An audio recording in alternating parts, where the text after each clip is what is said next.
What a week for you to join. I mean, gosh, the volatility that we've had, historic in many ways. Yes, and we were up earlier and now down on the close. Tons and tons of volatility. What do you think is next for the S&P 500? I think it needs to test the lows. Today's rally took it into the resistance around 2,700, and usually when you get, we were expecting a consolidation. We weren't expecting it in a rout the way we got it. Yeah. But now it's calming down. It's rallied into resistance. I think it has to come down and find a stabilizing area, and I think 2,500 is a good area for that. It was our lower support that we've shared with clients, and you have several things that come in there. The 200-day comes in close to 2,500. The uptrend comes in close to 2,500.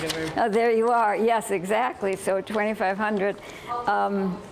Right here, and the 200-day moving average comes in right in this area, so it would really be nice to have it consolidate there, even if it could do it above the trend line. But recognize, too, that the 2009 trend line is still in place. Mm-hmm. So structurally, we're okay. We're just due for something that we haven't seen in quite a while. So consolidation down to 2,500 or so, that would be healthy. What if it actually broke below 2,500 and went down toward the long-term bull uptrend? Would that Since the 10% reversal comes in around 2,500 also, that would signify that we go below what we define as a consolidation at 10%. 10 to 20% is a correction, so we might then have to define that we were going into a correction, and of course 20% or more bear market, which we hope we don't get. Yes, indeed. Although it's very interesting because a strategist over at Societe Generale, he had a call back in November saying that there could be an implosion around the VIX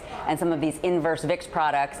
Lo and behold, that's been a part of what has happened this week. His new target for the S&P 500, 2,500. The reason why, rising rates. You shared a chart with us a few months ago, the 2-year yield, where you said at that time, I think it was maybe at 1.6%, that it could go up to 2%. That's where we're at. That's where we are. What do you think is next? Well, I think it's beautiful. Look at this 8-year base that we have in place on the 2-year. Now, interest rate cycles historically are 22 to 37 years. This one has been 36 years. And generally, the reversals from rising to falling rates are an inverted V. They're very fast.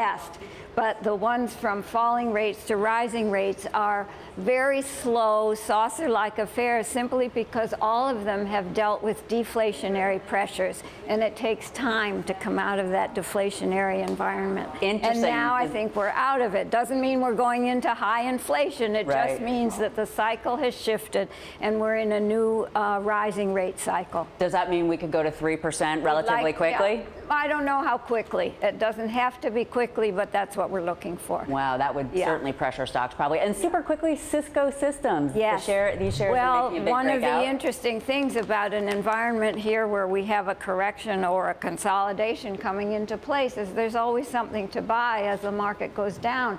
And this is an extraordinary 15-year base that Cisco has just emerged from. And remember, the bigger the drop, the longer the need for repair. Wow, and so we had that 2000. incredible drop in 2000. We could certainly argue it's had enough time to repair, and we think a new structural bull market's in place for Cisco. So bullish action for Cisco, but rates probably higher, and overall maybe more of a pullback, even a correction for the broader markets. Louise, Yamada, thanks so much.